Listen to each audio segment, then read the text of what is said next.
All right, hey folks, welcome to my talk. I'm going to be talking to you about data-aware orchestration today, which is a new paradigm or way of performing data orchestration. All right, before we get started, I'm just going to introduce myself quickly. So my name is Jonathan Yeo, and I am based in Australia. I'm working for a company called Canva, where I'm enabling insights for hundreds of internal users through our data platform. I'm also the founder of a data engineering bootcamp called Data Engineer Camp. And that's where my focus is on training the next generation of data engineers. And we have students from all around the world. That's just really, really cool. All right, let's jump in. So before we get started and talk about what asset-aware or data-aware orchestration is, let's first define the problem that we're experiencing. So over at Canva, our data orchestration looks something like this. So we started with dbt projects sometime in 2019. And we started off with a single dbt project that contains all the nodes that we needed to have to perform data transformation, data preparation, things like that. But if I were to try to break things down into two key kind of layers, you could say, of what we do, the first layer of things that we do, or the first pattern, is to actually load data into some form of staging tables. So perhaps we're doing some kind of data normalization to take JSON data to flatten that out into tables. It could be some deduplication that we're performing there. It could be some renaming of columns, etc. So that's what we call the loading process. After data has been loaded and prepped, we can then transform data by consuming the models that were produced from that load phase. So in the transform phase, this is where we do things like joins, aggregations, filtering, stuff like that, that produces business value. So sitting down with end users, and understanding what the requirements are, and then creating those data models to answer those business questions. Now, we have a cron schedule that kicks off at around 10 p.m. every single night to run this entire dbt project. And that would then materialize data in all those models and have data ready before 9 o'clock in the morning, when the business managers come back into the office and open up their Looker dashboards to look at the newest data that has been refreshed. Now, over the years, we started accumulating thousands and thousands of data models. And then we started experiencing some scale with just having a single dbt project. So scale issues were some concerns for us. One of the issues that we faced was having a very slow dbt compilation time. So because there were thousands of models and nodes inside of the DAG, in order for dbt to even run one single node, you would need to compile the entire DAG to be able to do that, so that dbt is able to check the correctness of the entire model or the entire DAG. So this led to some pretty slow dbt compilation time. The other issue we faced was that project level errors or issues can cause failures for everyone else in the project. So if, for example, somebody had an incorrect syntax used in one of their logic in Jinja, for example, this would cause the entire project to actually fail. And the last thing as well is the incompatible library version. So we have different teams that require different library versions for their transformation models. So let's say hypothetically, team A required version 1.1 for certain library, and team B wanted 1.3 for that same library. And because dbt only allowed us to import one type of library version per project, so that led to some limitations there for supporting different library versions. So this led to version 2 of how we orchestrated our dbt projects. So sometime in 2021, we went through a bit of a shift here, where we decided to split the projects into separate projects for load processes and for transform processes. So you will see that we have multiple load projects in front of you, but we still have a single transform project that needs to be orchestrated, because all the transform has very tight coupling between dependencies like the joins and aggregations and so forth. So separate loads, separate transform projects. Now, the key reason why we needed separate load projects as well was because we needed to deliver data at different intervals. So what we did was we created a load project that maps to a source system. So if you're pulling data from a certain system, we have a load project for that loading process for that system. And likewise, for a different system, we would have a different load project for that other system as well. This allowed us to create different cron schedule to make the data arrive at different cadences. So for example, project 1 would still operate at the 10 o'clock schedule, whereas project B would maybe need to kick off, fire off at faster intervals to load data at 30-minute intervals. Now, you can see here, why do we need to load data at 30-minute intervals when transform is only running at 3 o'clock in the morning?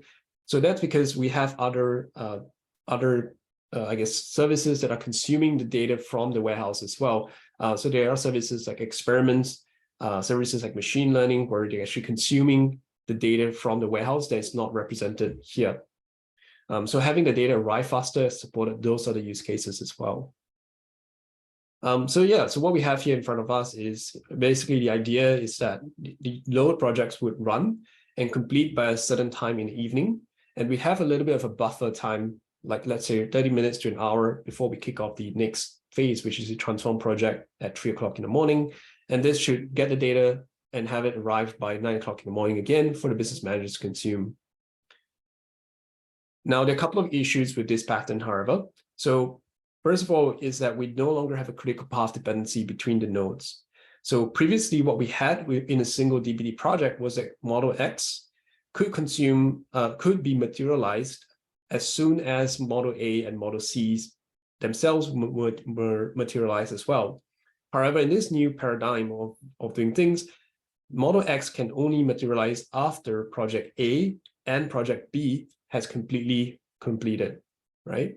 So this means that, even if model A has finished in 5 minutes, model C has finished in 5 minutes, we still need to wait for both projects to complete, and that could take several hours. The other issue as well is that project dependencies are not enforced in this way of working. We are using cron schedules to kick off different jobs. However, we don't have a dependency that we're using today to create dependencies between the projects themselves. We could look at things like Airflow or Argo to create those dependencies, but by and large, we were quite happy just having the cron schedules and having a bit of a time buffer between them. Last but not least, is that we can only have one single schedule for all transform models. So every single model here kicks off, the entire DAG kicks off at 3 in the morning, and that's when all the models will be ran. If we wanted to have faster cadences for a specific model, let's say model Y here needs to be refreshed at faster intervals, we're not able to support that today because we're not able to schedule that just for that model. So those are some issues that we're facing. So I'm going to now talk us through a potential solution that could address some of these issues. Before I dive into the solution, though, I just want to caveat this by saying that this is more of an exploratory solution for us. We're just kind of investigating options. This solution I'm about to show you is not something we have implemented at Canva. We do not know if it scales or not, but as far as we can tell, this is a very interesting concept and something we want to explore further. So the concept that we're really interested in is data-aware orchestration. And data-aware orchestration is a pattern that states that the orchestration tool is aware of the object's global dependencies. That's the first point. And the orchestration tool can trigger the materialization of each object. So those are the two key criteria for this concept to work.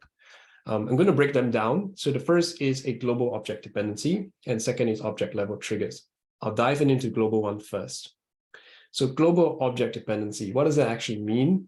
So think of your business. What kind of data objects or data assets your business owns?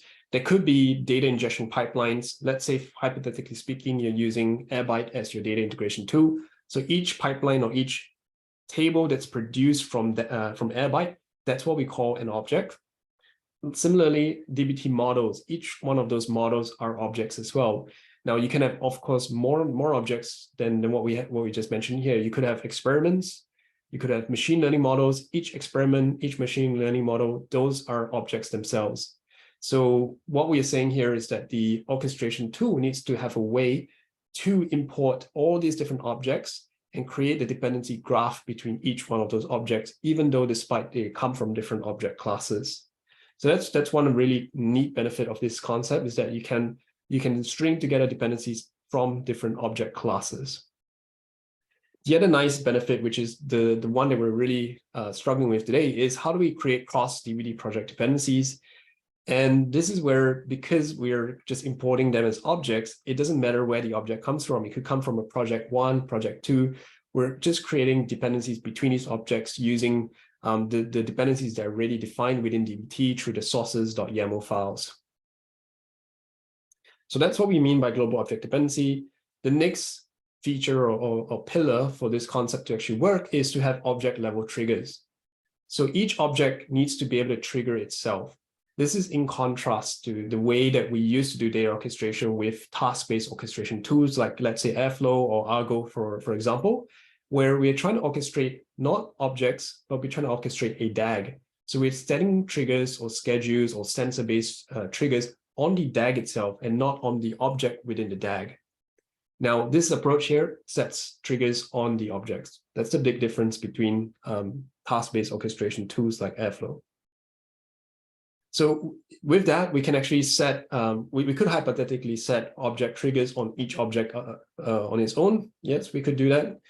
So for example, we could say Stargazers needs to kick off at 9 o'clock in the morning, Stargazers user at 9:05, cumulative at 9:10, Stargazer GitHub mod at 9:10 as well. We could state those things if you wanted to, but that's not the best use of having this object lineage. We can instead say something like, let's set a freshness policy on this leaf node in the DAG and say that data needs to arrive by 9 o'clock in the morning and have the data inside there contain freshness of the data as of 9 hours ago.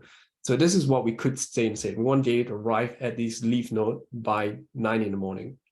And because we have because we have the global object lineage between each asset or each object, and because we have triggers on each object, we can do a bi-directional or backwards-based trigger to say if things need to arrive here by this time, we can trigger off the upstream objects so that we can make the data arrive by 9 o'clock. So we will materialize everything upstream of this leaf node so that the data arrives by 9 o'clock. So benefits is that we are able to define triggers per object, and also we are able to define triggers on the leaf nodes of your DAG in a decorative style. And that's something that's really neat because historically what we needed to do was say, okay, if we needed data to arrive by 9 o'clock for the end user's consumption, then we need to kind of start, at the very, very beginning and, calculate when we need to kick off this entire DAG to get the data to arrive by 9 o'clock. So it's more of a left to right way of thinking where you set a sensor or some kind of schedule at the leftmost part of the DAG. Whereas now we're flipping the idea around and saying, all right, sit down with your end users, sit down with your business users, ask them what kind of SLAs or business requirements you have for data freshness, then set those schedules or freshness policies on those leaf nodes and let the orchestration tool worry about how it moves data to get it to your end user. So yeah, that's a really neat way of thinking and something that's quite new, I think. All right, so that's the concepts. What I'm going to be demonstrating to you now is a demo of Dagster. So Dagster is the data orchestration tool that's applying a lot of these principles and patterns I've just explained. So let's dive in and take a look at that. All right, let's just collapse this and start from beginnings here. So I have a GitHub project or a repo here. And in this repository, I have a folder called Stargazer. And this folder, Stargazer, contains my Dagster project. Now, within the Dagster project or this folder itself, I have two subfolders for my DBT projects. I have a DBT project 1 and DBT project 2. So two disparate or DBT projects that are not able to have cross DBT project dependencies with each other. That's the problem that we're in particular facing today. Now, you don't have to have your DBT projects within the Dagster subfolder. You could have it in some other repository and import them separately. I'm just keeping it here for simplicity purposes. If I dive in now to project 1, show you what's within that, project 1 has just one model called Stargazer, and that's just pulling data from our airbyte sources that's being loaded. Now, give you a sense of what project 2 is, if I just go into DBT docs here and kind of show you the DAG that's generated by project 2. So project 2 here, we have a model called cumulative, and that consumes from those two same airbyte sources. And then we have a mod GitHub join, which combines the asset or the model from cumulative and combines the model that's produced from the first project. So this is project 2, and it combines data from project 1 with models from project 2. So this is something that I guess is a bit of a struggle for us to have a dependency graph at the moment for between projects. All right, so what I'm going to show you next is how we can import all these different assets, from airbyte, from DBT into dagster to create the global object dependency graph. So I'm going to go into myasset.py here. And from the very top of the file, we're doing some imports here to import some libraries that are going to make dagster aware of these different objects of those different object classes. So for example, here I'm importing dagster airbyte. This is a library or connector that helps dagster be aware of the objects sitting in airbyte. Dagster DBT as well. This is the library that helps dagster be aware of the objects that sit within DBT projects. So you could, in theory as well, create your own connectors if you have very bespoke or custom types of objects that you want dagster to be aware of. All right, going down here, we're going to show you some interesting parts now. Where is it? Okay, cool. So these lines here between lines 81 to 95 is how we're importing these assets into dagster. So the term assets here is what dagster uses. I use objects, but assets are what dagster is calling it. So it's loading those objects from different types of object classes or asset classes. So in this case here is importing all the assets from airbyte so that dagster is aware of it. It's then loading all the assets from DBT projects. So here we're loading the assets from project 1 and loading the assets from project 2 down below it as well. And just like that, there are a few more lines of code below to set everything up completely, but those are the key lines of importing the assets. And by importing assets, dagster can now create the global lineage graph to show how the dependencies are looking like between the different assets. All right, so that's pretty neat. Now, what I want to go through with you next, now that we have this global object dependency graph, is understanding how we can schedule the different nodes within this graph. So first and foremost, I have created a global schedule, a freshness policy by saying that all these DBT assets need to be refreshed by 9 o'clock in the morning. So it needs to have data by 9 o'clock arriving into all nodes of the DBT projects. All right, oops. All right, that's weird. Let's just do a bit of a refresh there. Okay, I think I just hit a snag there. Just bear with me. All right, let's go back in. Yeah, much better.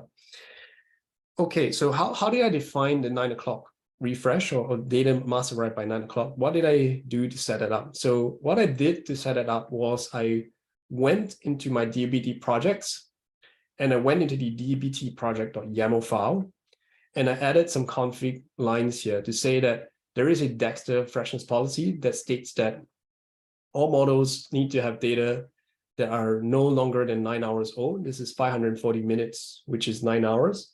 And the data needs to be arrived before 9 o'clock in the morning. So this cron schedule will check that data has arrived by 9 o'clock in the morning. So that's that there. And then I have the same one applied to the second DBT project as well.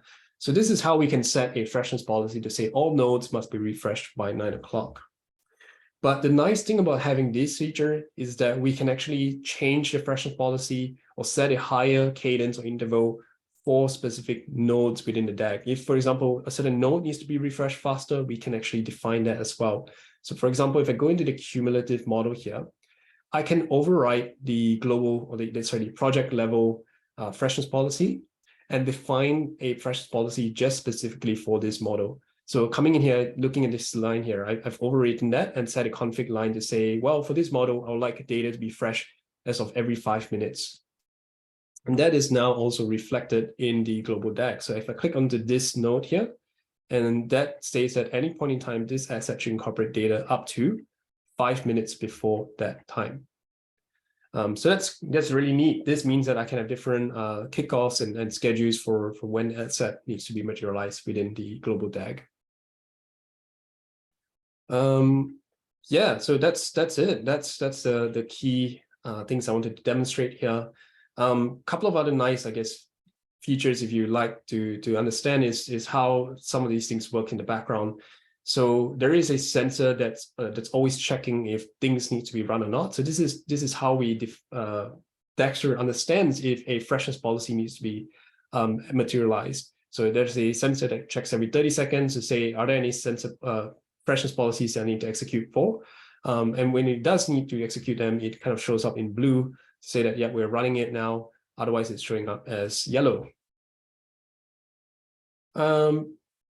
Yeah, that's a gist of it. There's much more to say about dagster, but really my focus is more in showing you this pattern. And I think dagster is one of the first orchestration tools out in the market that actually implements this pattern. All right. Now, the last thing I would just mention in the demo with regards to the demo is that the nice thing about this approach to doing things is we do not, from developer experience perspective, our developers are still working in the same tooling and tool set that they're familiar with. So they're still working within DBT. They're not needing to use a different tool to have faster cadences or be able to trigger the assets at a higher interval. So everything still lives within the same DBT projects and the same user interface that they're used to. There's just a few more configuration lines for them to customize when exactly they want certain assets to be refreshed for their use cases. All right, so I'm going to wrap things up here now. So that was the demo. Okay, so in conclusion, I guess first and foremost, this is very exploratory for us at Canva. We're not implementing this just yet. We're taking a look, trying to understand these concepts and develop understanding of whether this will scale for our use cases. But the conclusion I want to draw attention to is that the difference between a traditional task or DAG-based orchestration pattern versus what this new pattern is trying to do, the data asset or object level aware orchestration. So again, in the traditional sense, what we have is a DAG, so we can create dependencies between different models or different objects that we want to materialize, but we can only set triggers on the entire DAG itself. So that's the lowest level of grain that we can trigger. So you would set some kind of like time-based trigger using a cron schedule. You could do a sensor-based trigger. You could do an API-based trigger, but these are all still triggering the entire DAG itself, right? The flip side now is that this new pattern is able